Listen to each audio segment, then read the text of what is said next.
Hey everyone, welcome back to my YouTube channel Wangxian lovers. तो कैसे हैं आप सब? आई होप कि आप सब बहुत अच्छे होंगे and thank you so much जितने भी लोग वीडियो को लाइक कर रहे हैं, और जो लोग नहीं कर रहे हैं प्लीज़ एवरीवन आप लोग लाइक कर दो, क्योंकि आप लोग लाइक ही नहीं करोगे देन आजकल वीडियो की रीच भी बहुत कम चली जा रही है।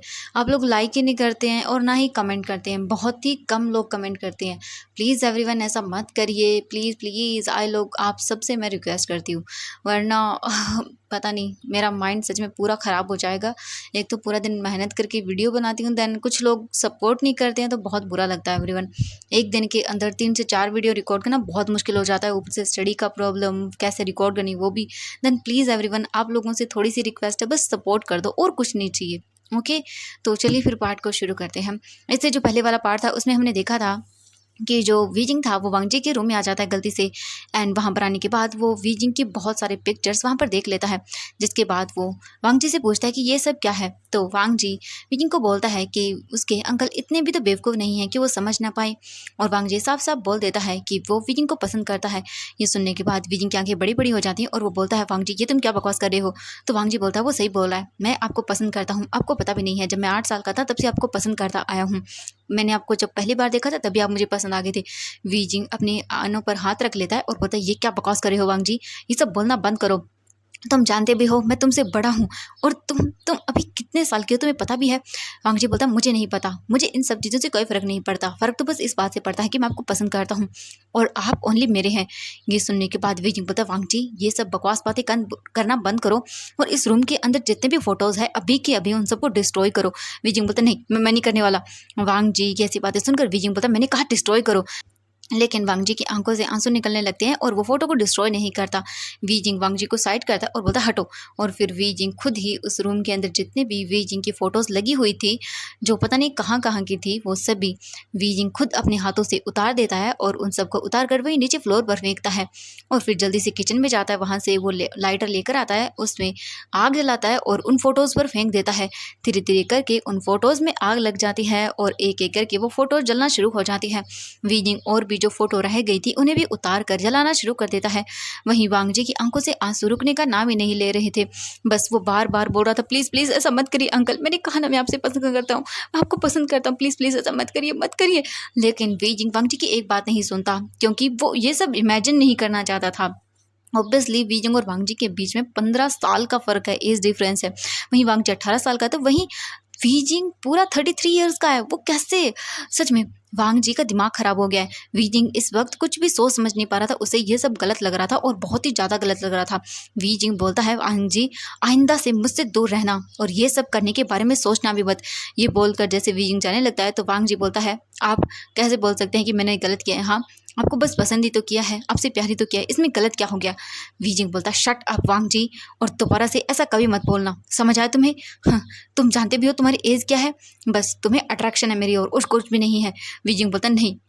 वांगजी बोलता बिल्कुल नहीं, मैं आपको पसंद करता हूँ, प्यार करता हूँ आपसे, कोई अट्रैक्शन नहीं है। वांगजी को ऐसे देखकर वीजिंग बोलता शट अप। और वीजिंग की ये सब बातें सुनने के बाद वांगजी को बहुत हर्ट होता है, उसकी आंखों से लगातार आंसू गिर रहे थे। बस वो रोता जा रहा था और इमेजिन कर रहा था कि नहीं नहीं, ऐसा नहीं हो सकता, उसके अंकल उसे छोड़ के नहीं जा सकते हैं। वीजिंग बस वहाँ से चला जाता है। वीजिंग अपने घर आता है, जल्दी से अपने अपार्टमेंट आकर डोर को बंद करता है और बस वो अपने बेड पर बैठ जाता है और जो जो वांगजी ने कहा उन सब चीज़ों को सोचने लगता है। नहीं नहीं, वीजिंग अपना सर पकड़ लेता है और बोलता है, ऐसा कैसे हो गया? वो पसंद कैसे करने लगा मुझे? हाँ, लगता है कई बार कुछ मैंने ही ज़्यादा कुछ कर दिया होगा, इसीलिए वो ये सब कर रहा है, लेकिन वो और मैं कभी एक नहीं हो सकते। वो अभी टीनेजर बॉय है और मैं तो अडल्ट हूँ, नहीं ऐसा कभी नहीं हो सकता। वो और मैं एक कभी नहीं हो सकते। और मैं ये सोच ही क्यों रहा हूँ उन सब चीज़ों के बारे में? नहीं, बिल्कुल नहीं। तभी वहाँ पर जो विंग का घर था उसके बाहर डोर बेल रिंग कर दिया। विंग जाता है, डोर को ओपन करता है तो देखता है कि वहाँ पर एक कुरियर बॉय था एंड देन उसके हाथ में कुछ बॉक्स भी था। विंग उसे लेता है, उसे ओपन करता है और डोर को बंद करके अंदर आता है और फिर देखता है तो उसके अंदर एक इन्विटेशन कार्ड था, जहाँ पर जो कल जो लेडी विजिंग को मिली थी उन्होंने विजिंग को उनके घर डिनर पर इन्वाइट किया था। और विजिंग उस बॉक्स को ओपन करता है तो देखता है कि उसके अंदर एक ब्यूटीफुल सा ड्रेस है। विजिंग उसे देखता है और बोलता है कि ये कोट सच में ये तो बहुत ही ब्यूटीफुल है। वीजिंग स्माइल करता है और देखता है उसे। तभी वहाँ पर बिना किसी इन्फॉर्मेशन के वांग लिंगजाओ आती है और वीजिंग के हाथ से उस ड्रेस को लेती है और बोलते हाँ ये तुम पर सूट नहीं करेगा, हाँ तुम ले रहने दो, फेंक दो उसे। ये बोलकर वो उस कोट को फेंक देती है। वीजिंग बोलता है ये क्या बकवास है, लेकिन वांग लिंगजाओ बोलती है बकवास तो तुम कर रहे हो, और वैसे भी पार्टी में वहाँ पर मैं जाने वाली हूँ। उन्होंने डिनर पर तुम्हें इन्वाइट किया है लेकिन साथ में वैन चाओ को भी किया है, तो उसके साथ मैं जाऊँगी। यह सुनकर वीजिंग को गुस्सा आता है और बोलता अपना मुंह बंद रखो, जहाँ पर मेरा इंपॉर्टेंट काम हो वहाँ पर अपनी टांग मत अड़ाना, वरना तुम्हारा वो हाल करूंगा जो तुमने सोचा भी नहीं होगा। ये सुनकर वांग लिंगजाओ गुस्सा करती है। तभी वैन चाओ भी आता है वहाँ पर और बोलता है क्या हो रहा है यहाँ पर। तो वांग लिंगजाओ बोलती है कि मिसेस स्मिथ ने उसे उनके घर डिनर पर इन्वाइट किया है तो वो जाएगी, लेकिन वैन चाओ बोलता तुम नहीं जा सकती हो क्योंकि उन्होंने वीजिंग को इन्वाइट किया तो वही जाएगा। और ये सुनने के बाद वांग लिंगजाओ मुँह बनाती है और गुस्से में वहाँ से चली जाती है। थोड़ी देर के बाद वीजिंग बात लेकर जब अपने रूम में वापस आता है तो देखता है कि उसका जो कोट था वो पूरी तरह से कट चुका है, यानी उसे किसी ने सीजर लेकर जगह जगह से काट दिया। वीजिंग गुस्सा करता है और वो समझ जाता है कि ये ड्रेस किसने खराब की है, लेकिन अब वो क्या कर सकता था। वीजिंग जल्दी से अपना कोई और ड्रेस निकालता है, उसे पहनता है और फिर वहाँ से निकल जाता है उनके घर, जो मिसेस स्मिथ थी उनके घर डिनर पार्टी करने के लिए। थोड़ी देर के बाद वहाँ पर वीजिंग वैन चाओ के साथ आता है। वो सभी देखते हैं वीजिंग को और फिर बोलते हैं कि आपने वो ड्रेस क्यों नहीं पहनी, वो ड्रेस उस लॉकेट के साथ काफ़ी मैच करती। वीजिंग बोलता है कि वो ड्रेस में कुछ प्रॉब्लम थी। इसे सुनने के बाद मिसेस स्मिथ बोलती है कि ओह अच्छा ठीक है कोई बात नहीं, लेकिन वो काफ़ी सूट करती है आप पर। वो क्या है कि हम आपसे बहुत बात करना चाहते हैं कि जो फेमस पोर्ट्रेट वाला पर्सन है उसे आप जानती ही होंगी, तो प्लीज़ हमें बता दीजिए क्योंकि हम चाहते हैं हमारी पोर्ट्रेट उससे बनवाएं। ये सुनने के बाद वीजिंग बोलता है मुझे माफ़ करिएगा लेकिन मैं उसे नहीं जानता हूँ। ये सुनने के बाद मिसेस स्मिथ और उनके हस्बैंड ऑफेंड हो जाते हैं और वो बोलते हैं कि ये आप क्या बात कर रहे हो, और उन्हें लगता है कि जैसे वीजिंग जानबूझकर उनकी हेल्प नहीं कर रहा है, लेकिन वीजिंग सच में नहीं बताना चाहता था। वीजिंग को उन सब चीज़ों से बहुत ही इंसल्टिंग फील होता है। तभी वैन चाओ बोलता है यिंग भी क्या बकवास कर रहे हो, हाँ चुपचाप करके इन्हें बता दो कि वो कौन है, लेकिन वीजिंग बोलता मुझे नहीं पता है। तभी वहाँ पर एक सर्वेंट आता है और वो एक पार्सल लेकर आता है। मिसेस स्मिथ देखती हैं उसे और बोलती हैं ये क्या है। तो जो सर्वेंट था वो बोलता है कि पता नहीं कोई इसे आपके लिए छोड़ कर गया है। मिसेस स्मिथ लेती हैं उसे और ओपन करके देखती हैं तो उसमें वीजिंग की एक खूबसूरत पोर्ट्रेट थी। ये देख कर वीजिंग बोलता हाँ शॉकिंगली। मिसेस स्मिथ बोलती कि ओह अच्छा तो ये आपके लिए है, देखिए। वीजिंग देखता है और शॉकिंग आइज से वीजिंग उसे देखकर अपने मन में सोचता है वांग जी तुम भी ना, क्योंकि वीजिंग को अच्छे से पता चल गया था कि वो पोर्ट्रेट वाला पर्सन कोई और नहीं वांग जी ही है। उसके रूम के अंदर वीजिंग के बहुत सारे पोर्ट्रेट्स थी और हर वो सिग्नेचर जो पोर्ट्रेट वाला पर्सन करता था अपनी फ़ोटो के नीचे वो सेम वहीं पर था, और काफ़ी वहाँ पर पेंट ब्रश वगैरह सब थे। तो विंग को पता चल गया था। वीजिंग फिर उनसे बाय बोलता है और वहाँ से वैन चाओ के साथ निकल जाता है, लेकिन वैन चाओ विंग का हाथ पकड़ता है कस के और उसे बेंच करते हुए बोलता है कि बताओ मुझे आखिरकार वो पर्सन कौन है, हाँ और तुम्हारी हेल्प क्यों कर रहा है। वीजिंग बोलता है छोड़ो मुझे, लेकिन वैन चाओ बोलता है मैंने कहा बताओ मुझे, हाँ कहीं तुम्हारा चक्कर तो नहीं चल रहा उसके साथ, कहीं तुम मुझे धोखा देने के बारे में तो नहीं सोच रहे हो। वीजिंग को गुस्सा आता है और वो बोलता है कि मैं तुम्हारी तरह नहीं हूँ, समझ आया तुम्हें, और छोड़ो मेरा हाथ। ये बोलकर वीजिंग अपने हाथ को छुड़वाने लगता है, लेकिन वैन चाओ को गुस्सा आ रहा था और वो गुस्से में बोलता है कि वीजिंग मुझे धोखा देने के बारे में सोचना भी नहीं। ये सुनकर वीजिंग को गुस्सा आता है, वो देखता है वैन चाओ को और बोलता है कि ओह अच्छा हाँ, जब तुम खुद ही मुझे चीट कर रहे हो तो इसमें क्या बुराई है अगर मेरा कोई लवर है तो। ये सुनने के बाद वैन चाओ गुस्सा आता है और वो वीजिंग को पुश करता है। वीजिंग नीचे गिरने वाला था, तभी अचानक से वांग जी आता है और विंग को पकड़ लेता है और बोलता है आप ठीक है। वीजिंग देखता है वांग जी को और फिर जल्दी से अपने आप को छुड़ा लेता है। वहीं वीजिंग जो है वो अचानक से अपने आप को बैलेंस नहीं कर पाता और उसका पैर स्लिप होता है, वीजिंग नीचे गिर जाता है। वांग जी विंग के पास बैठता है और फिर उसे देखते हुए एक प्यारी सी स्माइल के साथ बोलता है आप अंकल मेरे घर पर अपने लवर का गिफ्ट बुलाए थे। ये बोलकर वांग जी जल्दी से अपनी पॉकेट से वही जो नेकलेस था, ये बोलने की जेड पेंडेंट था, वो निकालता है और वीजिंग को वापस पहना देता है। वीजिंग चुपचाप करके बस देखता रहता है। तभी जो वैन चाओ था वो आता है और बोलता है हमारे मामले से दूर रहो। ये बोलकर वो वीजिंग को उठाता है और वीजिंग को ले जाने लगता है, लेकिन तभी वांग जी आता है, वीजिंग को दूर करता है वांग जी से और बोलता है अपने आपको मेरे अंकल से दूर रखना वरना तुम्हारा वो हाल करूंगा जो तुमने कभी सोचा भी नहीं होगा। ये सुनकर वैन चाओ को गुस्सा आता है और वो बोलता बच्चे जब तो बड़े बात कर रहे हो तो बीच में छोटे बोलते नहीं हैं। ये बोलकर वैन चाओ जैसे ही वांग जी को मारने वाला होता है, तभी जो वांग जी था वो पकड़ता है वैन चाओ का हाथ और उसे पुश करता है और उसके जो फेस था उस पर एक पंच लगा देता है। ये देखकर तो वीजिंग शॉकिंगली वांग जी को देखता है और बोलता वांग जी ये तुम क्या कर रहे हो। लेकिन वांग जी देखता है वैन चाओ को और बोलता है दोबारा से मेरे अंकल को हाथ लगाने की कोशिश भी मत करना वरना तुम्हारा वो हाल करूंगा, हाँ जो तुम अपने आप को नहीं पहचान पाओगे। ये सुनकर गुस्सा आता है जो वैन चाओ था उसे और वो मारने के लिए आगे बढ़ता है, लेकिन वांग जी को इतना गुस्सा आता है कि वो पंच मारने ही वाला था वैन चाओ को, तभी अचानक से वीजिंग बीच में आ जाता है और ये देखकर वांग जी रुक जाता है और बोलता है अंकल। तो वांग जी देखता है वीजिंग को। वीजिंग बोलता है वांग जी ये हमारा पर्सनल मैटर है और तुम दूर रहो इन सब चीज़ों से। ये बोलकर वी जिंग वैन चाओ का हाथ पकड़ता है। ये देखकर तो वैन चाओ सातवें आसमान पर था और उसे लगता है कि फाइनली वी जिंग को अकल आ गई है। वो उसका साथ दे रहा है। फिर वैन चाओ बोलता है कि देखा, जब से हम दोनों साथ हैं, हाँ, तब तो तुम छोटे से थे, तो बीच में मत आना दोबारा से। ये बोलकर वो विंग का हाथ पकड़कर उसे ले जाता है और वी जिंग भी चुपचाप करके उसके साथ चला जाता है। वहीं वांग जी को बहुत ही हर्ट फील होता है कि सच में वी जिंग ने उसे इस तरह से छोड़ दिया। वो ऐसे कैसा कर सकता है। वहीं घर आने के बाद जो विजिंग था वो अंदर आता है और वैन चाओ जल्दी से आकर विजिंग को पैक से हग करता है। इससे विजिंग को गुस्सा आता है। विजिंग उसे दूर करता है और बोलता है कि मुझसे दूर रहना। ये सुनकर वैन चाओ बोलता है कि विजिंग अपनी औकात में रहो और मुझे इस तरह से बिहेव करने के लिए बिल्कुल भी फोर्स मत करो कि मैं कुछ गलत करूँ। विजिंग देखता है और बोलता, शट अप, अगर तुमने कुछ भी किया तो मैं तुम्हें छोड़ूंगा नहीं। लेकिन वैन चाओ जल्दी से आगे आता है और बोलता है कि तुम मुझे कुछ भी नहीं कर सकते हो, वरना तुम्हारी कंपनी को इस तरह डिस्ट्रॉय कर दूंगा कि तुम कहीं पर मुंह दिखाने लायक नहीं रहोगे। वीजिंग गुस्सा आता है उसे और वो बोलता, वैन चाओ तुम। लेकिन तभी वांग लिंग चाओ आती है और वो बोलती कि तुम बिच फिर से आ गई। वीजिंग को गुस्सा आता है। वो उसके बालों को पकड़ता है और उसे फ्लोर पर पिन करते हुए बोलता है कि दोबारा से मेरे काम में बीच में मत आना, वरना मैं तुम्हें छोड़ूंगा नहीं। और मुझे अच्छे से पता है कि तुमने उस कोड को ख़राब किया था। अगर दोबारा से ऐसा कुछ किया तो तुम्हें इस सिटी से बाहर निकालने में मुझे 2 मिनट नहीं लगेंगे। ये सुनकर वांग लिंग चाओ गुस्सा करती है और वी जिंग को वो दूर करती है।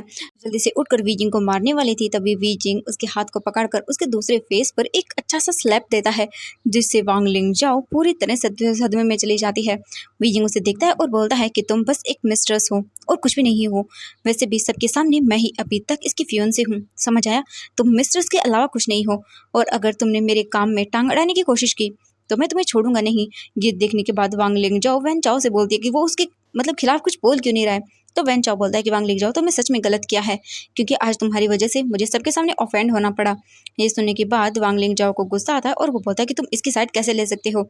तो वैन चाओ बोलता है कि मैं साइड नहीं ले रहा हूँ। लेकिन वीजिंग को गुस्सा आता है और वो बोलता है कि तुम दोनों मेरे अपार्टमेंट से बाहर निकलो। ये सुनकर जो वैन चाओ था वो बोलता है, देखो वीजिंग, बस मैं तुम्हारी कंपनी के लिए तुम्हारे साथ हूँ, वरना मैं तुम्हें बिल्कुल भी अपने पास नहीं रखता। ये सुनकर वीजिंग बोलता, ओह अच्छा, तो फिर ठीक है, हम सिर्फ दूसरों के सामने ही अच्छी तरह से बिहेव करेंगे। देखते हैं कब तक अच्छे से चला पाता है। ये सुनकर वीजिंग उसे अपनी बातों में फंसाता है, क्योंकि अगर वो वैन चाओ को ऑफेंड कर देगा यहीं पर तो फिर वो उसे अपनी कंपनी वापस कैसे लेगा। इसीलिए वो उसे ना चाहते हुए भी प्यार से बातें करता है और उसे कैसे भी करके मना लेता है। और वांग लिंग जाओ तो गुस्से में थी। ये सब देखकर वो वहाँ से चली जाती है। वीजिंग उसे मना लेता है। इसके बाद वैन चाओ हैप्पी हो जाता है और वो सोचता है कि चलो, ये बेवकूफ़ वीजिंग फिर से उसकी बातों में आ गया। इसके बाद वैन चाओ भी वहाँ से चला जाता है। वीजिंग एक चैन की सांस लेता है और बोलता है, बस थोड़े दिनों की बात है, उसके बाद मैं तुमसे तुम्हारे डायरेक्टर की पोजीशन छीन लूँ, उसके बाद मैं तुम्हें बताऊंगी कि मैं असलियत में क्या हूँ। वीजिंग गुस्सा करता है और फिर वो वॉशरूम में शावर लेने के लिए चला जाता है। वहीं हम देखते हैं नाइट का सीन। जो वीजिंग था वो पीसफुली अपने रूम में सो रहा था आराम से, तभी उसके रूम का डोर ओपन होता है और वैन चाओ रूम के अंदर आता है और वो विंग को देखता है। वीजिंग सच में बहुत खूबसूरत था, इसीलिए वैन चाओ वीजिंग के साथ बस एक नाइट स्पेंड करना चाहता था। वैन चाओ विंग के पास आता है और वो वीजिंग के दोनों हाथों को पकड़कर नींद में ही बेड पर पिन करता है। और वीजिंग को जब फील होता है अपनी बॉडी पर किसी का टच, तो वीजिंग अपनी आइज को ओपन करता है और देखता है और बोलता है, वैन चाओ तुम। वैन चाओ वीजिंग को प्रेस करता है और बोलता है, कुछ नहीं, बस मैं तुम्हारा फियोंसे हूँ। तो ये सब तो बनता है। वीजिंग उसे दूर करता है और बोलता है, वैन चाओ अपनी औकात में रहो। लेकिन वैन चाओ जानबूझकर अपनी फेरोमोन्स को रिलीज करता है कि जिस वजह से वीजिंग अपने कंट्रोल को लूज कर दे। ये देखकर वीजिंग जो है वो बहुत बुरी तरह से हार मानता है और बोलता है, मैं क्या करूँ, इसकी फेरोमोन्स।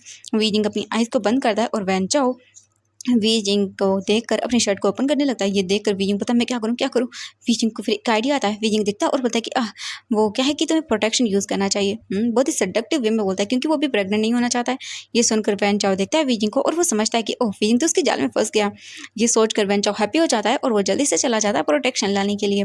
वहीं वीजिंग स्माइल करता है और बोलता है, तुम्हें अच्छे से बताऊंगा। वीजिंग जल्दी अपना फ़ोन निकालता है और वो जल्दी से वांग लिंग चाओ को मैसेज कर देता है कि वो वैन चाओ के साथ नाइट स्पेंड करने वाला है। तुम तो एक मिस्ट्रेस बनकर रह जाओगी। ये मैसेज जैसे ही वांग लिंग जाओ को रिसीव होता है, वांग लिंग जाओ अपने फ़ोन को वॉल पर फेंक कर मारती है कि बिल्कुल ऐसा नहीं हो सकता है, उसकी जगह कभी कोई नहीं ले सकता, क्योंकि ऑब्वियसली वैन चाओ अमीर जो था वीजिंग की वजह से और अगर वांग लिंग जाओ सोचती है वैन चाओ को वीजिंग पसंद आ गया तो फिर वो उसे छोड़ने में 1 मिनट नहीं लगाएगा।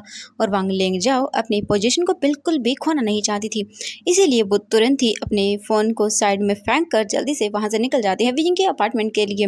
वहीं वैन चाओ पास वाले स्टोर पर जाकर प्रोटेक्शन लेकर आता है। वहीं वीजिंग तो बस स्माइल कर रहा था, ये सोच कर कि ये दोनों कितने बेवकूफ़ हैं और जल्द ही वीजिंग इन्हें अपनी कंपनी से भी बाहर निकाल देगा, उसके बाद ये कुछ नहीं कर पाएंगे। वीजिंग ऐसे ही बैठा हुआ था, तभी कुछ देर के बाद ही वैन चाओ आ जाता है और वीजिंग उसे देखता है और बोलता हाँ ये वांग लिंग जाओ कहाँ मर गई। वीजिंग डरते हुए वैन चाओ को देखता है। वैन चाओ देखता है वीजिंग को और बोलता है मैं ले आया। वीजिंग बोलता है हाँ बहुत अच्छा। और ये बोलकर वो बहुत ही अजीब सी स्माइल करता है क्योंकि वीजिंग को डर लग रहा था, भाई उसे नहीं करना था। वहीं वैन चाओ जल्दी से उस जो पैकेट लेकर आया था उसे फेंकता है, उसमें से बॉक्स निकालता है और उसमें से जो प्रोटेक्शन वाली चीज़ है उसे निकालता है और वीजिंग के सामने करता है। ये देखकर वीजिंग अपनी बड़ी बड़ी आंखों से अपने मन में सोचता है ओ गॉड अब वो क्या करे। वैन चाओ धीरे धीरे वीजिंग की ओर आगे बढ़ता है और वो अपने शर्ट को निकाल कर फेंक देता है। वीजिंग बड़ी बड़ी आंखों से इसे देखता है और वो एक झटके में वीजिंग के ऊपर आता है। वीजिंग के दोनों हाथों को बेड पर पिन करके वीजिंग के नेक पर किस करने लगता है। वीजिंग बस उसे दूर कर रहा था ऐसे करके कि ताकि उसे मतलब ऐसा न लगे कि वीजिंग उसे खुद से ज़्यादा करके दूर कराए, बस वो जानबूझ के कर रहा था। वैन चाओ देखता है और बोलता वीजिंग क्या कर रहे हो। वीजिंग बोलता कुछ नहीं बस ऐसे ही। वीजिंग बहुत ही अजीब सा फील कर रहा था, तभी अचानक से उनके रूम का डोर ओपन होता है। वांग लिंग जो अंदर आती है और वो वैन चाओ के कॉलर को पकड़कर दूर करती है और बोलते तुम क्या कर रहे थे। वीजिंग देखता है वैन चाओ को और फिर स्माइल करता है और फिर वांग लिंग चाओ को देखता है और बोलता तुम्हें अभी तुम्हारी औकात दिखाता हूँ। ये बोलकर वीजिंग उठ जाता है और बहुत ही सडक्टिव वे में वैन चाओ के पास आता है, उसकी फेस पर अपनी एक फिंगर रखता है और बोलता कुछ नहीं बस तुम्हें नहीं पता क्या करते हैं लोग ऐसे अकेले में। ये सुनकर वैन चाओ देखता है वीजिंग को और वांग लिंग चाओ को गुस्सा आता है और वो बोलती है कि अच्छा तो तुम ये कर रहे थे वैन चाओ। वैन चाओ बोलता है नहीं वांग लिंग चाओ देखो तुम मुझे गलत समझ रही हो, ये बस मुझे सेड्यूस। वीजिंग ये देखकर स्माइल करता है। वांग लिंग चाओ वैन चाओ के कॉलर पकड़कर उसे खींचते हुए लेकर जाती है और जल्दी से दूसरे रूम में वो आती है और डोर को बंद करती है और उसे फेंकते हुए बेड पर उसके ऊपर आकर बोलती है अच्छा तो तुम क्या कर रहे थे हाँ मुझे छोड़कर उसके साथ। हाँ तुम्हें क्या लगता है तुम्हें इतनी इजीली छोड़ दूंगी मैं, सोचना भी मत। तुम्हें समझ आया, भूलना मत मैं कौन हूँ। ये सुनकर वैन चाओ बोलता है वांग लिंग चाओ तुम क्या बात कर रही हो। तुम ही तो हो एक मेरे लिए और बस वो मुझे सड्यूस करने की कोशिश कर रहा था, लेकिन तुम चिंता मत करो मैं उसके जाल में बिल्कुल नहीं आऊँगा। ये सुनकर वांग लिंग चाओ बोलती ओ रियली। तो वैन चाओ बोलते हैं हाँ बस बिल्कुल, वो बस हम दोनों को अलग करना चाहता है इसीलिए वो जानबूझकर ऐसा कर रहा था, लेकिन तुम चिंता मत करो मैं हमेशा तुम्हारा हूँ। ये सुनकर वांग लिंग जाओ हैप्पी हो जाती है और फिर उसके बाद वैन चाओ वांग लिंग जाओ के साथ इंटीमेट होने लगता है। वहीं वीजिंग अपने रूम से निकलकर बाहर आता है और उन दोनों को रूम में देखता है और उसके फेस पर एक डेविल स्माइल आ जाती है। वीजिंग पीछे टर्न होता है और फिर वो देखता है उसकी नज़र टेबल पर पड़े हुए उस रूम के एसी पर जाती है और वीजिंग स्माइल करता है।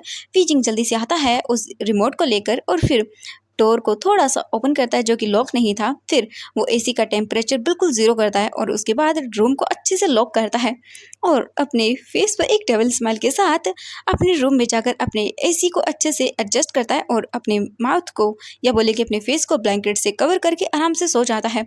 अब हम देखते हैं यहाँ से मॉर्निंग का सीन। वीजिंग आराम से कॉफ़ी लेकर अपने टेबल पर बैठा हुआ था, बस कॉफ़ी को एंजॉय कर रहा था। उसे बहुत मज़ा आ रहा था क्योंकि उसे पता है कि उन दोनों को रात की हालत क्या हो गई होगी। वीजिंग के फेस पर तो एक ईवल वाली स्माइल थी। थोड़ी देर के बाद ही वीजिंग बोलता है कि ओ मुझे ओपन कर देना चाहिए। वीजिंग फिर एक बटन को प्रेस करता है जिस वजह से उस रूम का डोर लॉक हो जाता है, आई मीन अनलॉक हो जाता है। वैन चाओ और वांग लिंग चाओ दोनों गुस्से में बाहर आते हैं। वीजिंग के फेस पर एक डेविल वाली स्माइल थी और बस वो अपनी कॉफ़ी को एंजॉय कर रहा था। तभी वैन चाओ आता है, वीजिंग के नाक को पकड़ता है और बोलता तुम ये क्या करने की कोशिश करते हाँ तुमने किया ना ये सब। वीजिंग बोलता है मैंने क्या किया है। वांग लिंग चाओ बोलती है बनो मत, मैं जानती हूँ अच्छे से तुमने ही रूम को लॉक किया था और एसी को भी बंद किया था। वीजिंग बोलता मैंने कुछ नहीं किया। तभी वैन चाओ विंग की नेक को प्रेस करने लगता है। तभी वैन चाओ का फ़ोन रिंग करता है। वैन चाओ गुस्से में अपना फ़ोन उठाता है और देखता है तो वहाँ पर मिसेस स्मिथ का कॉल था। मिसेस स्मिथ वैन चाओ से बोलती है कि आज वो वीजिंग को उनके घर भेज दे क्योंकि वो वीजिंग की कुछ पोर्ट्रेट बनवाना चाहती है और उन्होंने एक पोर्ट्रेट वाले पर्सन को हायर किया है। ये सुनकर वैन चाओ न चाहते हुए भी मिसेस स्मिथ को हाँ बोल देता है क्योंकि मिसेस स्मिथ जो उनकी कंपनी में काफ़ी अच्छी इन्वेस्टर थी और इसीलिए वो उन्हें ऑफर नहीं करना चाहता था। इसके बाद वो विंग को देखता है और बोलता है तुम्हें आज मिसेस स्मिथ के घर जाना है।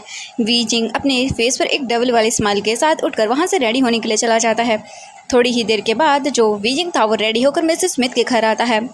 मिसेस स्मिथ वीजिंग से बोलती है कि बस वो वीजिंग की कुछ पोर्ट्रेट बनवाना चाहती है, क्योंकि वीजिंग बहुत ब्यूटीफुल है और इतना फेमस ये बोले कि बिजनेसमैन भी है, तो क्यों ना ये ठीक रहेगा। और वीजिंग खूबसूरत है, इसीलिए वीजिंग कुछ भी नहीं बोलता, क्योंकि इतने मतलब अच्छे लोग उन्हें बोलेंगे तो मना कैसे करेगा। वीजिंग फिर अंदर आता है। मिसेस स्मिथ वीजिंग को बोलती हैं कि जो आपकी पोर्ट्रेट बनाने वाला बॉय है वो अंदर है, चलिए। फिर मिसेस स्मिथ वीजिंग को लेकर आती हैं और फिर वो बोलती हैं कि हे कैसे हो तुम। वीजिंग जब देखता है उस पर्सन को तो वो शॉक रह जाता है, क्योंकि वो बॉय कोई और नहीं वांग जी था। वीजिंग देखता है और बोलता हाँ ये मेरी पोर्ट्रेट बनाने वाला है। तो मिसेस स्मिथ बोलती कि हाँ बिल्कुल, मैंने इसकी कुछ फ़ोटोज़ देखी और आप यकीन नहीं करोगे, इसकी पोर्ट्रेट बिल्कुल उसी पर्सन से मिलती जुलती है। वीजिंग अपने मन में बोलता है कि हाँ क्यों ना मिलती होगी, उसी का तो है। वीजिंग जो है वो अपने मन में ये सब सोचता है। इसके बाद मिसेस स्मिथ बोलती हैं कि आप अपनी पोर्ट्रेट बनवाने के लिए रेडी है ना। वीजिंग अब कुछ बोल भी नहीं सकता था, तो वो हाँ बोलता है। इसके बाद मिसेस स्मिथ वहाँ से चली जाती है डोर को बंद करके। वांग जी वीजिंग को देखता है और वो स्माइल करता है। उसके बाद वो जल्दी से वीजिंग को देखता है और वीजिंग के क्लोज आता है और बोलता है तो चलिए जल्दी से अपने कपड़े उतारिए। ये सुनते ही वीजिंग शॉकिंग आई से वांग जी को देखता है और बोलता वांग जी ये क्या बोल रहे हो तुम। वांग जी देखता है और बोलता कि मेरा मतलब है आपको ये कोट उतारना होगा, क्योंकि आपका पोर्ट्रेट बनाना है ना मुझे, और पोर्ट्रेट तो सेक्सी दिखना चाहिए। वीजिंग बोलता है शिमलेस। वांग जी बोलता है हाँ मैं अपना काम कर रहा हूँ। ये बोलकर वो वीजिंग को पुश करता है। वीजिंग सोफे पर गिर जाता है। वांग जी वीजिंग के क्लोज आता है और वो वीजिंग के क्लोज आकर वीजिंग की फेस को टच करता है, जिससे वीजिंग की पूरी बॉडी में वाइब्रेशन हो जाती है। लेकिन अब वो क्या कर सकता था, ये खुद ही मुसीबत उसने अपने सर पर ली थी। वीजिंग बोलता है लैंसन ऐसा मत करो। वांग जी बोलता है हाँ मैंने क्या किया है, मैंने तो कुछ भी नहीं किया, बस मैं तो आपकी पोर्ट्रेट बना रहा हूँ। वांग जी ये बोलकर वीजिंग को डबल स्माइल देता है। वीजिंग अपने मन में बोलता है कि मैं अच्छे से जानता हूँ कि तुम क्या करने की कोशिश कर रहे हो। वांग जी फिर धीरे धीरे करके वीजिंग के क्लोज आकर उसके लिप्स के कॉर्नर से अपने बोल सकते हैं जो फेस था उसे टच करते हुए वीजिंग के कोट को धीरे धीरे करके निकालने लगता है। और ये चीज़ वीजिंग को मतलब बहुत ही अजीब फील करा रही थी, और वीजिंग कैसे भी करके वांग जी को दूर करना चाहता था, लेकिन वो नहीं कर सकता था। वांग जी वीजिंग के कोट को निकाल कर फर्श पर फेंक देता है। उसके बाद वो वीजिंग की शर्ट को देखता है और वीजिंग के लिप्स के क्लोज आकर वीजिंग के हाथों को अपने लिप्स से टच करता है।